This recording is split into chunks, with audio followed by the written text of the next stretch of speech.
Assalamualaikum warahmatullahi wabarakatuh. Bismillah, alhamdulillah, wassalatu wassalamu ala rasulillah wa ala alihi wa sahbihi wa man tabi'a sunnatah amma ba'dah. Kita berjumpa lagi pada channel LPMNU Bojonegoro dalam kajian kitab As-Syiyam. Seperti biasa, sebelum kita mulai pembahasan, kita tawasul dulu ke tokoh-tokoh NU, kemudian ke guru-guru kita semua, khusus ke pengarang kitab ini dan guru-guru beliau. Semoga kita mendapatkan berkah dengan mengkaji kitab beliau. Al-Fatihah.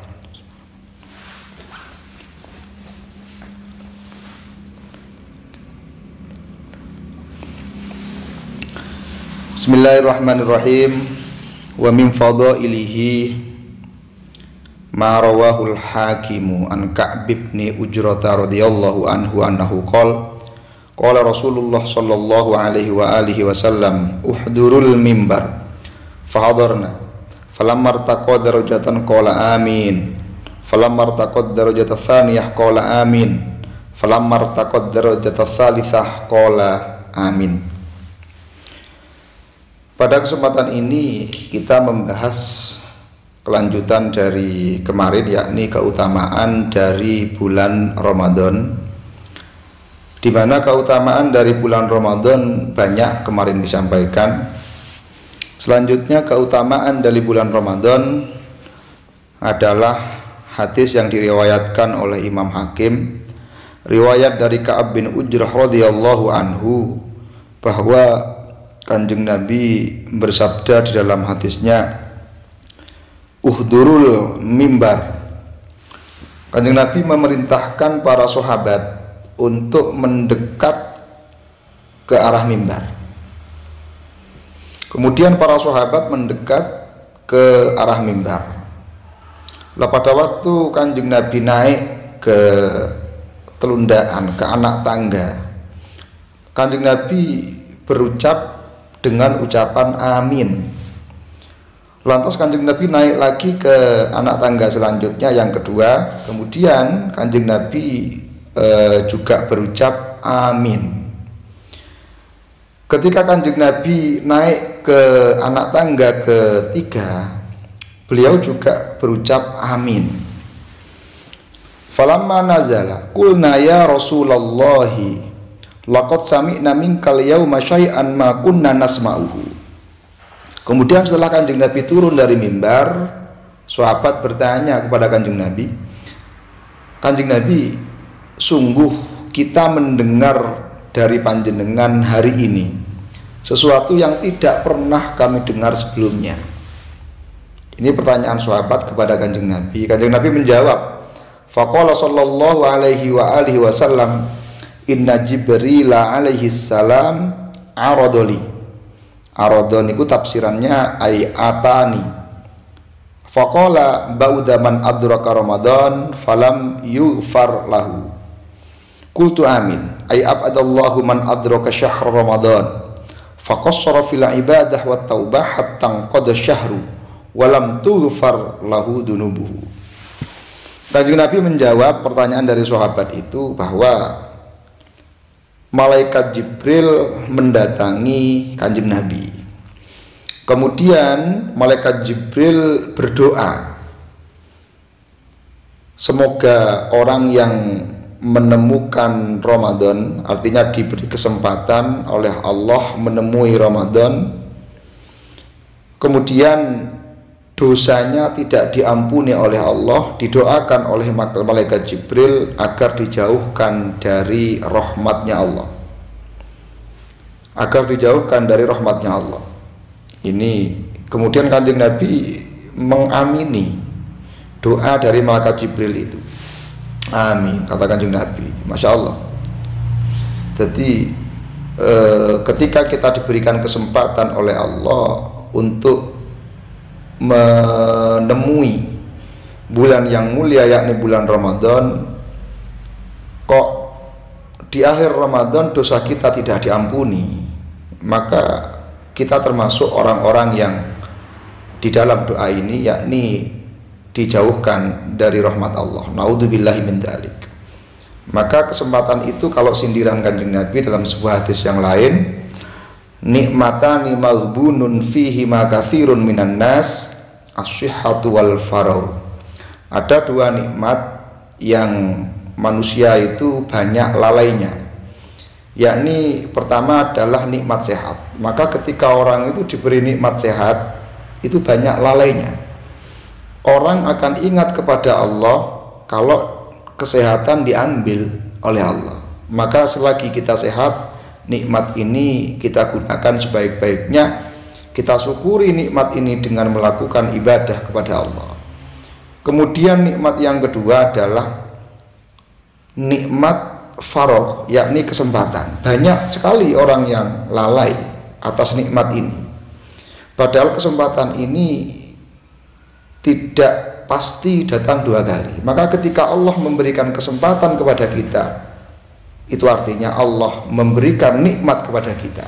Maka gunakan kesempatan ini, gunakan nikmat yang Allah berikan ini kepada kita. Jangan disia-siakan kesempatan yang Allah berikan kepada kita. Kita gunakan untuk beribadah semampunya yang kita mampu untuk kita lakukan. Pada prinsipnya kan, kalau kita melihat dari hadis-hadis keterangan yang kemarin, itu kan man shoma ramadhana imanan wa ihtisaban ghufira lahu ma taqaddama min dambihi. Jadi orang yang berpuasa Ramadan, dia iman, dia mencari pahala dari Tuhan, maka dosa-dosa yang telah dia lakukan ini diampuni oleh Allah. Artinya orang yang sudah melakukan puasa, nanti di akhir malam Allah akan memberikan ampunan kepada dia. Ini mestinya begitu. Berarti tidak semua orang diampuni, tidak.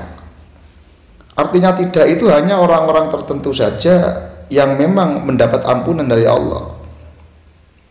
Seperti puasanya memang benar, sehingga aturan-aturan di dalam puasa dia lakukan, tidak melakukan pelanggaran agama dan yang lain. Maka nanti dia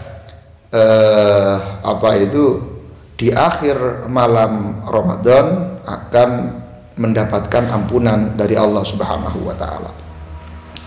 Maka ketika orang itu tidak diampuni oleh Allah karena melakukan sesuatu yang dilanggar oleh agama, dilarang oleh agama, karena melakukan sesuatu yang dilarang oleh agama, maka nanti di akhirnya ini tidak mendapatkan ampunan oleh Allah. Sehingga doa malaikat Jibril, orang yang diberi kesempatan untuk menemukan Ramadan, kemudian dosanya tidak diampuni oleh Allah, ini adalah orang-orang yang tidak mendapatkan rahmat Allah. Naudzubillahi min dzalik.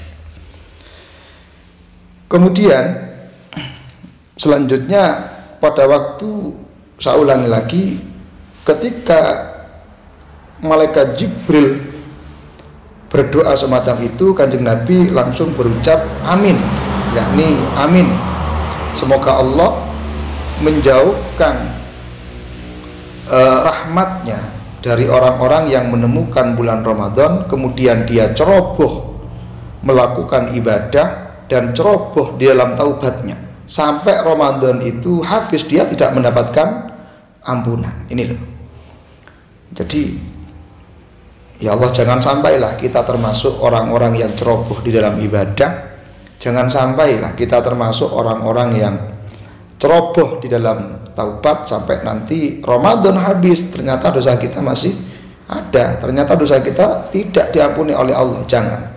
Maka sekali lagi, gunakan waktu sebaik-baiknya, lakukan amal yang kita mampu, lakukan amal yang kita bisa, entah apa itu, yang penting ada peningkatan ibadah di bulan suci ini. Kemudian Kanjeng Nabi melanjutkan kembali, qala sallallahu alaihi wasallam, falamma raqitu tsaniyah qala Jibril ba'da man dukkirta indahu falam yusalli alaik Fakultu amin. Falamma raqitu tsalitsah. Titik dulu. Kemudian untuk selanjutnya Kanjeng Nabi menjawab pertanyaan sahabat itu. Artinya begini. Ketika Kanjeng Nabi itu naik ke anak tangga yang kedua, Jibril berdoa, semoga dijauhkan dari rahmat Allah orang yang ketika nama Kanjeng Nabi Muhammad disebutkan di samping orang itu tidak membaca sholawat kepada Kanjeng Nabi, tidak menjawab sholawat kepada Kanjeng Nabi. Maka kalau di dalam hukum syariatnya kan ketika nama Kanjeng Nabi Muhammad disebutkan, maka wajib bagi kita untuk menjawab sholawat itu. Allahumma sholli alaih, itu jawab sholawat wajib. Ketika nama Kanjeng Nabi tidak soreh disebutkan Rasulullah niki, maka ada anjuran untuk menjawab sholawat. Tapi ketika nama Muhammad disebutkan, maka wajib bagi kita untuk menjawab. Nah, ini doa Jibril. Maka ketika ada orang menyebutkan nama Kanjeng Nabi Muhammad, ke orang di sampingnya tidak menjawab sholawat atas nama Kanjeng Nabi itu, maka didoakan oleh malaikat Jibril termasuk orang yang dijauhkan dari rahmatnya Allah. Kemudian selanjutnya Kanjeng Nabi menjelaskan pertanyaan sahabat itu ketika Kanjeng Nabi falamma raqitu tsalitsah qala Jibril ba'da man adraka abawaihil kibara indahu aw ahadahuma falam yudkhilahul jannah ay li taqsirihi fi haqqihima qultu amin. Pada waktu Kanjeng Nabi naik ke anak tangga yang ketiga, di situ malaikat Jibril juga berdoa. Doanya malaikat Jibril, semoga dijauhkan dari rahmat Allah orang yang diberi kesempatan menemui kedua orang tuanya, artinya masih ada kedua orang tuanya, kemudian atau salah satu orang tuanya masih ada, kemudian orang tuanya tidak bisa mengajak anaknya bersama-sama masuk ke dalam surganya. Dalam arti karena kecerobohan anak mengurusi hak-hak orang tua, gampangan yang ngomong itu. Jadi anak yang tidak berbakti kepada orang tua, ketika diberi kesempatan orang tua masih ada di sampingnya, atau salah satunya anak tidak berbakti kepada orang tua, ceroboh di dalam haknya anak, ceroboh di dalam hak mengurus orang tua, maka ini didoakan oleh malaikat Jibril dijauhkan dari rahmatnya Allah. Ini tiga doa malaikat Jibril yang diamini oleh Kanjeng Nabi. Kemudian selanjutnya wa min fadhailihi anna fihi lailatul qadri allati hiya khairun min alfi syahrin. Qala Allah Ta'ala inna anzalnahu fi lailatul qadr wa ma adraka ma lailatul qadr lailatul qadri khairum min alfi syahr tanazzalul malaikatu war ruhu fiha bi idzni rabbihim min kulli amr salamun hiya hatta matla'il fajr. Keutamaan dari bulan Ramadan selanjutnya adalah di dalam bulan Ramadan ini ada Lailatul Qadar, di mana Lailatul Qadar itu malam yang lebih baik daripada 1000 bulan. Nah, satu malam Lailatul Qadar ini lebih baik daripada 1000 bulan. Sehingga dalam sebuah firman Allah menyampaikan inna anzalnahu fi lailatul qadr. Allah menurunkan Al-Qur'an di malam Lailatul Qadar, yakni Al-Qur'an secara keseluruhan diturunkan, Al-Qur'an secara jumlatan diturunkan pada Lailatul Qadar itu. Apa Lailatul Qadar itu? Lailatul Qadar ini adalah sebaik-baiknya 1000 bulan atau lebih baik daripada 1000 bulan. Di mana di malam Lailatul Qadar itu malaikat turun. Kemudian malaikat Jibril turun atas perintah Allah. Atas perintah Allah. Ini secara umum pengertian daripada ayat itu. Intinya ayat ini sebagai penguat bahwa Al-Quran ini diturunkan di Lailatul Qadar. Kejadian-kejadian yang terjadi di Lailatul Qadar ini banyak sekali, termasuk malaikat, pimpinan malaikat, yakni malaikat Jibril diperintahkan oleh Allah untuk turun. Nah, nanti penjelasan detailnya ayat ini menunggu pada pembahasan selanjutnya. Wa fi hadhihi surah wujuhun muta'addidatun fi fadli Lailatul Qadri kama sayati insyaallah taala.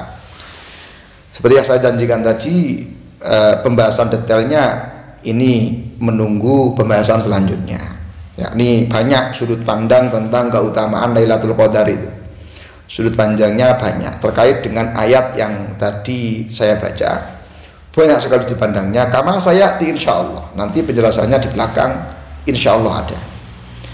Kemudian amma wajhu tasmiyatiha Lailatul Qadri faqila al-qadru huna ma'nahu al-miqdar wal fadlu wasyarafu wa summiyat bidzalika li'annaha 'azimatul qadri wa sya'ni yuqalu fulanun lahu qadrun ay syarafun wa fadlun aw li'annaha tuksibu man ahyaha qadran 'aziman wa syarafan rafi'an indallahi ta'ala aw li'annal 'amala sholiha fiha lahu qadrun 'azimun wa thawabun kabirun indallahi ta'ala lidzalik kanal 'amalu sholih fiha khairan minal 'amali fi alfi syahrin wa hadhihi al-wujuhu thalathatu kulluha mutalazimatun. Kemudian sudut pandang penamaan dari Lailatul Qadar. Kenapa kok dinamakan dengan Lailatul Qadri? Kenapa?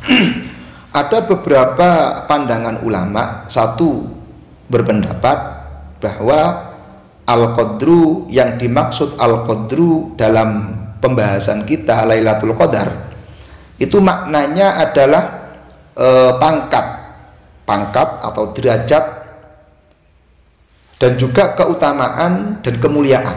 Ini nama Qadr. Berarti Lailatul Qadar malam kemuliaan, malam keutamaan. Al-Qadru maknanya adalah pangkat atau keutamaan dan juga kemuliaan. Dinamakan dengan Lailatul Qadar karena malam Lailatul Qadar ini azimatul qadri wa sya'ni. Karena Lailatul Qadar ini agung pangkatnya, besar sekali pangkatnya, tinggi sekali pangkatnya di Lailatul Qadar. Sehingga andaikan dicontohkan ada sebuah bahasa Arab, andaikan kita contohkan fulanun lahu qadrun, maka artinya adalah si fulan ini, seseorang memiliki pangkat, seseorang memiliki kemuliaan, seseorang memiliki keutamaan. Fulanun lahu qadrun, maka maknanya qadrun adalah pangkat atau keutamaan atau kemuliaan. Ini penamaan Lailatul Qadar. Atau alasan yang kedua adalah karena Lailatul Qadar ini menyebabkan orang yang menghidupkan malam Lailatul Qadar mendapatkan pangkat yang tinggi atau kemuliaan yang tinggi di sisi Allah. Ini juga alasan yang kedua, penamaan daripada Qadar dimaknai dengan keutamaan atau sebuah pangkat. Atau alasan yang ketiga, karena amal yang baik yang dilakukan di Lailatul Qadar ini memiliki pangkat yang agung dan memiliki pahala yang besar di sisi Allah. Ada 3 alasan yang menguatkan penamaan Al-Qadru adalah pangkat. Penamaan Al-Qadru adalah keutamaan. Penamaan Al-Qadru adalah kemuliaan. Ada 3 alasan itu. Sehingga dari 3 sudut pandang ini, 3 sudut pandang alasan yang tadi saya sampaikan, ini saling berkaitan. Saling berkaitan. Artinya sama-sama merupakan alasan untuk menguatkan Al-Qadru, maknanya adalah Al-Miqdar, pangkat, Al-Fadlu, keutamaan, Asy-Syarafu, kemuliaan. Ini pandangan pertama kenapa kok dinamakan Lailatul Qadar. Kemudian pandangan ulama yang kedua mengenai penamaan Lailatul Qadar. Al-Qadru huna bimakna takdiri. Lafaz Al-Qadru dalam masalah yang kita bahas sekarang adalah maknanya takdir. Takdir, ya, takdir atau sebuah keputusan. Li'annaha lailatun yufraqu fiha at-taqadiru al-muhkamatu al-mushtamilatu alal ajal wal arzaq wa hawadisil alam kulliha. Wa yuhadu bidzalika ilal malaikati litamfid. Menurut pandangan ulama yang kedua, saya katakan tadi bahwa Al-Qadru ini maknanya adalah takdir atau keputusan. Karena Lailatul Qadar itu malam diputuskannya takdir, ya, malam diputuskannya takdir. Yang takdir tersebut mencakup pada kematian seseorang. Ini matinya, ini ditulis. Jadi ketetapannya itu pada Lailatul Qadar itu. Rizkinya juga diputuskan. Kemudian kejadian-kejadian di seluruh alam ini diputuskan di malam itu. Kemudian realisasiannya atau tanfidnya nanti diserahkan kepada malaikat. Tadi kalau dalam NU itu ada tanfidnya, ya. Tapi kalau tanfid untuk merealisasikan perintah Tuhan tentang keputusan atau takdir yang sudah ditetapkan, ini tanfidnya diserahkan kepada para malaikat. Kalau NU punya tanfid, maka urusan takdir juga ada tanfidnya. Tapi kalau suriahnya gak ada paling ini. Qala Allah Ta'ala Hamim wal kitabil mubin inna anzalnahu fi lailatin mubarakatin inna kunna mundirin fiha yufraqu kullu amrin hakim ayyudharu wa yufsalu an aslihi wa huwa umul kitab kama thabata an Ibni Abbasin radhiyallahu anhuma annahu qala fi hadhil ayah yuktabu min ummil kitabi fi lailatul qadri ma yakunu fis sanati min rizkin aw mautin wa hayatin aw matarin hatta yuktabal hajju yahujju fulanun wa yahujju fulanun. Dalam ayat lain Allah berfirman Hamim wal kitabil mubin. Nah, artinya ini surah apa ya? Surah Ad-Dukhan ya, surah Ad-Dukhan. Bahwa Allah menurunkan Al-Quran di malam yang diberkahi, di mana pada malam itu semua perkara ini diputuskan. Nah, pada malam itu semua diputuskan. Maksudnya diputuskan adalah semua perkara ini ditampakkan dan dipisah dari asalnya. Apa asalnya? Asalnya adalah Ummul Kitab. Ya, Ummul Kitab. Asalnya perkara ini berada di Ummul Kitab itu. Ummul Kitab itu kalau dalam masalah ini sepaham saya dalam masalah ini adalah Ummul Kitab ya Lauh Mahfud itu. Lauh Mahfud. Karena Ummul Kitab itu kan istilah yang mungkin banyak digunakan untuk hal lain. Satu contoh Al-Fatihah itu juga bisa dikatakan kan Ummul Kitab. Ummul Kitab itu Fatihah. atau Ummul Quran itu Fatihah. Kemudian Nabi itu kan ada yang menyebutkan sebutan Ummul Kitab kepada Kanjeng Nabi, karena al-maksud dengan ummu kan tidak bisa membaca gitu, Ummul Kitab. Maka sebutan Kanjeng Nabi ada yang menyebutkan Ummul Kitab. Namun dalam pembahasan ini wahwa Ummul Kitab maknanya adalah Lauh Mahfuz. Ini dari asalnya ketentuan daripada makhluk di Lauh Mahfuz itu kemudian ditampakkan dan dipisah pada malam Lailatul Qadar itu. Pada malam Lailatul Qadar dipisah dari asalnya yang mestinya ketentuan berada di Lauh Mahfuz. Kama sabata, seperti keterangan yang ditetapkan oleh Abdullah bin Abbas dalam sebuah dalam sebuah tafsirnya. Beliau Abdullah bin Abbas menafsiri ayat di atas itu dengan tafsir bahwa yuktabu min ummil kitabi fi lailatul qadri ma yakunu fis sanati min rizqin ila akhirih, bahwa sesuatu yang akan terjadi selama setahun, entah itu rizki seseorang ataupun kematian ataupun hidupnya seseorang ataupun hujan, sampai orang yang akan berangkat haji itu ditulis pada malam itu seseorang bisa haji, seseorang ini bisa haji, ini ditulis. Ini semua ditulis pada malam Lailatul Qadar, ya, ditulis pada malam Lailatul Qadar dari Ummul Kitab, yakni Lauh Mahfuz itu. Ini pengertian daripada Lailatul Qadar. Dua pendapat ulama, satu mengartikan Al-Qadru adalah pangkat, derajat dan kemuliaan, satu mengartikan Al-Qadru adalah takdir atau keputusan takdir pada seseorang selama setahun yang dipisah dari Ummul Kitab atau Lauh Mahfuz itu. Mungkin itu yang bisa kami sampaikan.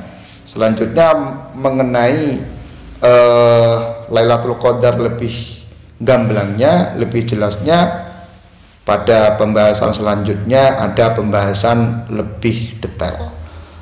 Itu saja, kurang lebihnya mohon maaf. Wassalamualaikum warahmatullahi wabarakatuh.